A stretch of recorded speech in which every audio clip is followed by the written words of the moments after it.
Have you ever felt trapped watching everything you love crumble around you, powerless to stop it? That was Daniel. From the outside, his village seemed peaceful, quiet, even beautiful. But inside his home, fear ran like a river. His father owed debts he could never pay. Some nights Daniel would hear him running through the dark bush, chased by angry men demanding repayment. The rustle of leaves, the snapping of twigs, even the wind itself felt dangerous. Daniel's mother would sit by the flickering fire, whispering prayers, her hands shaking, her eyes red and tired. She clutched worn clothes and a small wooden cross, as if they could shield them from the storm of debt chasing them. Daniel lay awake on his thin mat, hearing every sound, imagining horrors that never came. But the fear was real enough. One night, after his father returned from hiding, exhausted, soaked in sweat and despair, Daniel sat beside him and made a decision that would change his life. "I'm leaving," he whispered. "I'm going to the city. I'll make this right. I'll save us." His father could only nod, a single tear slipping down his cheek. "Promise me you will come back stronger," he said. Daniel didn't yet know how, but he felt something ignite inside him, determination.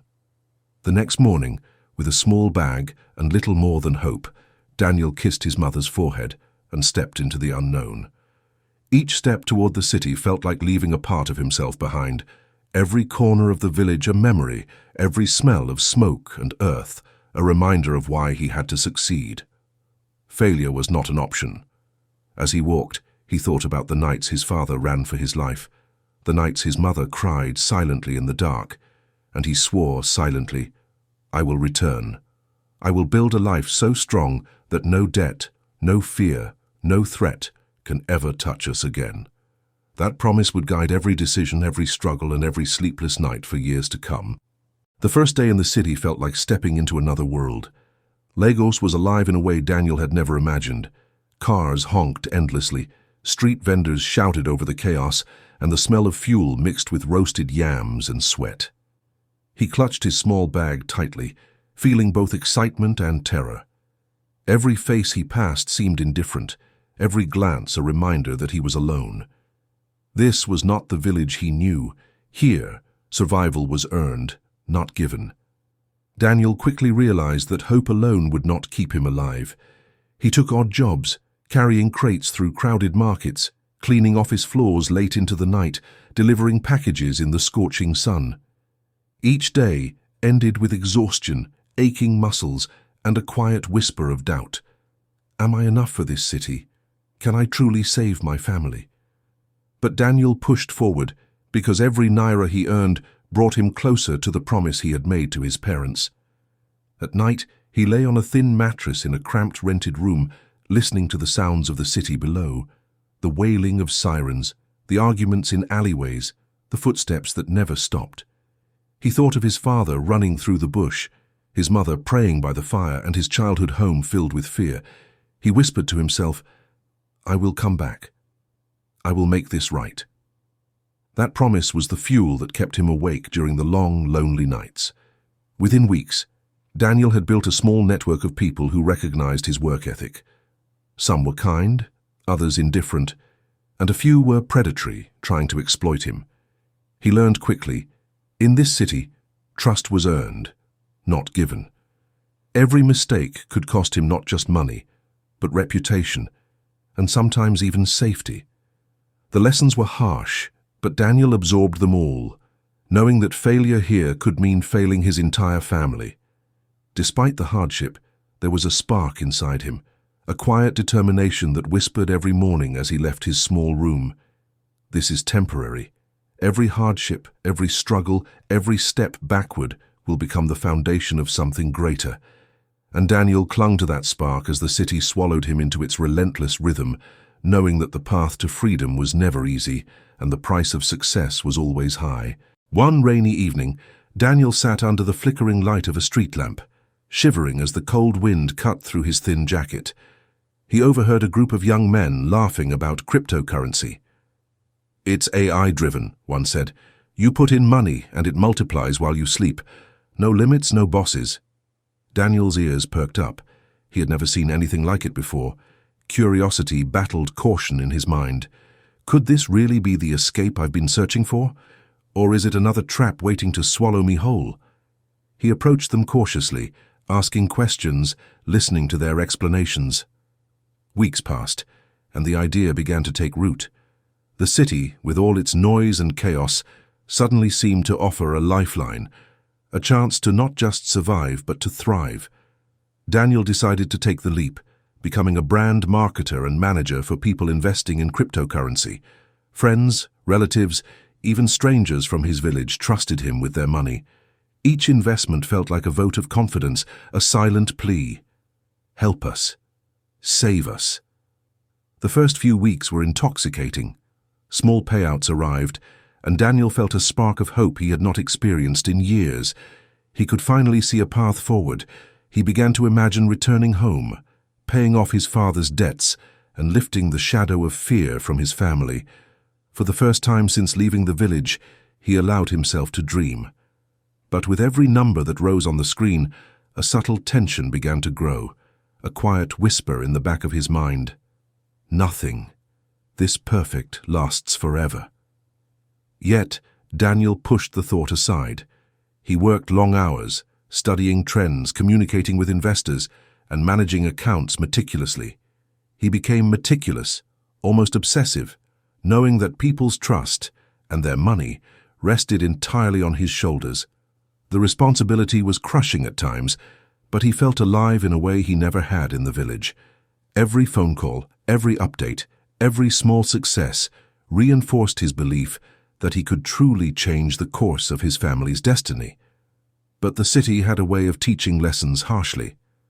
One evening, as Daniel walked home through puddled streets, he felt a chill that had nothing to do with the rain.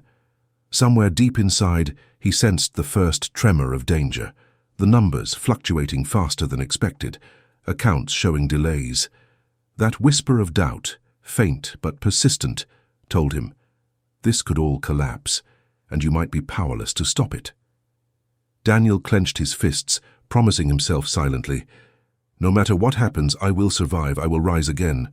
Then the nightmare came. Daniel woke one morning to a barrage of messages, calls, and notifications flashing endlessly on his phone. Investors were frantic. Where is my money? One demanded. I trusted you, another shouted, the fear and anger palpable even through the screen. Daniel's chest tightened. His hands shook as he scrolled through numbers that no longer made sense. Withdrawals were temporarily suspended. Promises of stability vanished like smoke in the wind. Panic spread like wildfire through the city. Friends who had invested called relentlessly, some weeping, others furious. Daniel felt the weight of every single person's trust crushing him. The shadows of his father's debts in the village suddenly felt like a distant memory compared to the chaos consuming his life now. Every step outside felt heavy. Every sound of a passing car or shouted voice made him flinch. How did I let this happen? He thought. I was supposed to save them, not ruin their lives. As the days passed, the platform officially collapsed. Millions of naira were lost. Daniel felt like the ground had been ripped from under him. Sleep was impossible. Hunger gnawed at him, but he barely noticed. Fear had consumed every ounce of his energy. His nights were spent wandering the streets, replaying every decision, imagining angry faces and disappointed voices. The city felt bigger, colder, and more merciless than ever. Daniel tried to negotiate with investors, promising he was doing everything to recover the funds. But trust had shattered. Calls became threats. Some came in person, yelling, their faces red, their voices trembling with fury. He saw himself reflected in their eyes, not as a savior, but as a failure. Every step, every moment, was a battle against despair. I must survive. I cannot give up, he repeated like a mantra, even as the walls of the city seemed to close in around him. Late one night, soaked by rain and trembling, Daniel called his mother. I failed, he whispered, voice breaking. Everything. It's gone. Her silence was heavy, but then softly she said, You are still our hope. You have to keep trying. That single phrase lit a spark inside him. He realized that even at the lowest point, surrender was not an option. He would rebuild, not from luck, but from skill, strategy, and relentless determination. The collapse had broken him, but it would not destroy him. Daniel sat alone in his tiny rented room, the city lights filtering weakly through the cracked window. The chaos of the past weeks replayed in his mind like a cruel film: calls from angry investors, threats in person, sleepless nights, empty accounts. He felt the weight of failure pressing down, a heaviness he had never known before. Every muscle ached, every thought was sharp with regret, and yet beneath it all, a tiny ember of determination refused to die. He recalled his mother's words from the night he called her. "You are still our hope. You have to keep trying." That memory became a lifeline. Daniel realized that his story was far from over. The city had tested him, humiliated him, and exposed his vulnerabilities, but it had also taught him lessons no classroom could. He began to analyze everything: what went wrong with the crypto venture, why the platform collapsed, and how he could build something real this time, something unshakable. For days, Daniel wandered through Lagos, observing small businesses struggling with deliveries, marketing, and visibility. He noticed patterns, inefficiencies, and opportunities others ignored. He thought, if I can solve these problems, I can build a business that lasts. The city, once a place of fear and failure, now offered a map for redemption. Every alleyway, every marketplace, every crowded street became a classroom. Daniel studied it all, taking mental notes, imagining strategies, dreaming of the day he would rise again. Finally, he took action. With one motorbike, a second-hand laptop, and a small rented space, Daniel launched a delivery and digital marketing business. At first, progress was painfully slow. He earned barely enough to cover rent and food. He personally handled deliveries, negotiated with clients, and even did marketing himself. Nights were long and exhausting, but the spark inside him burned brighter than ever. Every small success, every satisfied client, felt like a step toward redemption. As the months passed, Daniel's reputation grew. Small businesses trusted him because he delivered, because he worked harder than anyone else. By the end of the first year, his business generated over 2 million naira per month. More importantly, Daniel had regained his confidence, his vision, and his purpose. He reflected often on the failures that brought him here, understanding that without them, he would never have discovered the resilience and ingenuity required to truly succeed. He had hit rock bottom, and now, for the first time, he knew he could climb to heights he had only dreamed of. Daniel's first year of rebuilding was grueling. Every morning before sunrise, he checked emails, organized deliveries, and called clients. By midday, he was navigating the city's chaotic streets, delivering packages himself when staff weren't enough. Sweat dripped down his back, and blisters formed on his hands from the motorbike handles, but he didn't complain. Failure had taught him one crucial lesson: hard work alone wasn't enough. Precision, strategy, and reliability were what would earn him respect and success. He faced countless setbacks. A delivery would get lost, a client would call angrily, a staff member would quit unexpectedly. Each obstacle tested his patience and resourcefulness. Daniel learned to anticipate problems before they occurred, set up tracking systems, and implement stricter quality control. Every mistake became a lesson, every angry call a reminder that people's trust was fragile, and he could not afford carelessness. Slowly, he built a reputation for reliability and professionalism. Daniel also realized the power of marketing. Many small businesses in Lagos struggled to reach customers beyond their immediate neighborhood. He offered digital solutions, helping businesses advertise online, manage social media accounts, and track sales. His clients' growth became his growth. As his reputation spread, more businesses sought his services, willing to pay higher fees for dependable results. Daniel's business evolved from a simple delivery service into a fully integrated logistics and marketing company.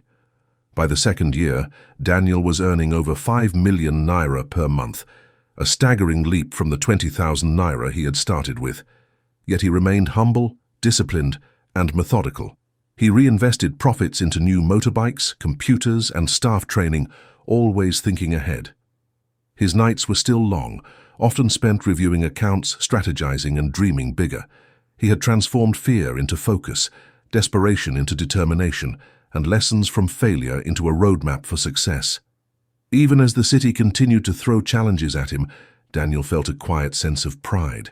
He had survived the collapse, endured the chaos, and turned nothing into something tangible. He thought often of his village, of the fear and despair he left behind. Every delivery, every client, every small victory carried the promise that he would return and change the lives of the people he loved most. The city had tested him, and he had emerged not just surviving, but thriving. By the third year, Daniel's small business had transformed into a thriving enterprise.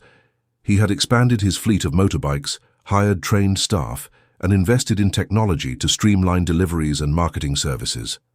Every step of growth was deliberate. He knew the importance of building a business that could survive even the harshest challenges. His early failures with crypto had taught him to never rely on luck. Everything had to be calculated, reliable, and repeatable. Clients began seeking him out from all over Lagos. Small businesses that struggled to reach customers now flourished under his guidance. Daniel introduced a digital tracking system for deliveries, allowing clients to monitor every order in real time. He personally trained his staff to provide exceptional customer service, and soon word of mouth spread faster than any advertisement he could have bought. What had begun as a desperate attempt to recover from failure was now a respected and profitable company. Financially, Daniel's success was staggering. From earning 20,000 naira at the start, he now pulled in over 7 million naira per month, with profits steadily growing as he reinvested wisely. Yet he remained disciplined. Luxury was not his focus. Stability, reliability, and growth were. Every naira was tracked, every decision analyzed. His nights were still long, but now they were filled with strategy rather than panic. Every choice was a stepping stone toward the ultimate goal, freedom for his family and a life that his village could celebrate. Despite his professional success, Daniel never forgot the personal promise he had made. He kept the village in his mind, thinking of his father's worn hands, his mother's tear-streaked face, and the fear that had dominated his childhood. His triumph in the city was not only measured in profit, but in the ability to finally lift the weight of debt and fear from the people he loved. Every major deal, every satisfied client, was a step closer to returning home as a hero, not just a survivor. And so, as the sun set over Lagos, Daniel looked out over the city streets from his office window. The bustling chaos that had once terrified him now felt familiar, even empowering. He had conquered the challenges of the city, learned from failure, and built something real. The final step, returning home to the village, repaying debts, and celebrating with his family, was within reach.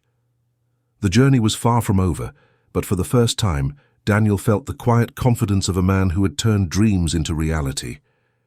The day Daniel returned to his village, the air felt different, as if it held its breath in anticipation. News had spread quietly in the weeks leading up to his arrival. The boy who left in fear and debt had returned a successful man. Trucks filled with gifts, supplies, and essentials arrived alongside him, and villagers gathered along the dusty roads to catch a glimpse. Children ran ahead, waving, while elders watched with wide eyes and open mouths. Daniel's heart raced, a mix of humility, pride, and disbelief. He was home, but this was not the boy who had left. He first went to his father's modest home. His father, now older, worn by years of struggle and fear, stumbled out into the courtyard. Their eyes met, and for a long moment neither spoke. Then Daniel embraced him tightly, tears streaming down both faces. "I promised I would come back stronger," Daniel whispered. His father could only nod, shaking, overcome with emotion. Neighbors had gathered, watching the reunion silently, some wiping tears from their eyes. It was a moment that spoke louder than words, the promise kept, the struggle honored, and the weight of debt finally lifted. Daniel wasted no time. He paid off every outstanding debt his father had carried for years. Creditors came expecting excuses or delays, but Daniel handed over payment after payment, his calm authority leaving no room for argument. Villagers watched in awe as the man who had once left empty-handed now stood as a symbol of hope and triumph. Word spread quickly. Daniel had not only succeeded in the city, but he had returned to liberate his family and village from the shadow of fear. But Daniel's generosity didn't stop at repaying debts. He commissioned the construction of a new house for his parents, a solid home with running water, electricity, and wide windows that let in sunlight. Workers labored for weeks under his supervision, transforming the humble compound into a place of pride. Every brick, every nail, every detail was a testament to years of struggle, sacrifice, and hard-won lessons. The village celebrated not just the material success, but the restoration of dignity, hope, and possibility. As the sun set over the village, Daniel stood on the balcony of the new house, looking out at the fields, the dusty roads, and the people who had raised him. Children laughed, elders shared stories, and families gathered in joyful celebration. Daniel thought quietly to himself, "I promised, I fought, I survived, and now I have returned, not just with wealth, but with a life that can inspire others." It was a triumph not just of money, but of resilience, courage, and relentless determination. Daniel sat quietly on the balcony of the new house, the soft breeze carrying the familiar scents of the village, freshly tilled earth, smoke from cooking fires, and the distant laughter of children playing. He reflected on the journey that had brought him here. The fear of his father running through the bush, the sleepless nights in Lagos, the collapse of the cryptocurrency venture, and the grueling work of rebuilding from nothing. Each moment of despair had been a lesson, each setback a step toward resilience. He thought of his parents, their faces marked by years of struggle, now softened by relief and joy. His mother's quiet prayers had been answered, and his father's long nights of worry were finally over. Daniel realized that success was not just about wealth, it was about restoring dignity, hope, and stability to those who had believed in you when the world had not. The weight of debt and fear that had once consumed their lives was gone, replaced by security, pride, and the tangible results of unwavering perseverance. Daniel's story was not only a personal triumph, but a lesson to anyone watching, that even when life pushes you to the edge, when every door seems closed and every plan fails, determination, discipline, and strategy can rebuild what seems lost forever. He imagined the viewers at home, perhaps struggling with their own fears or doubts, and asked quietly, "What would you do if this were your life? How far would you go to protect those you love?" He smiled, thinking of the countless small victories that had led to this moment. The first client who believed in him, the motorbike that carried him through countless deliveries, the long nights of learning, the painful mistakes that taught him humility and resilience. Every detail mattered, every struggle shaped the man he had become. Daniel leaned back, breathing deeply, knowing that while his journey was unique, the lessons were universal. Perseverance, courage, and faith in oneself can turn even the darkest beginnings into stories of triumph. Finally, he turned to the camera, or rather, to the viewers, as if speaking directly to them. If you've watched this far, comment, "I'm still here." If you're inspired by this story, share it with someone who needs hope. Remember, failure is never final, and your promise to yourself can become the foundation for a life you once thought impossible.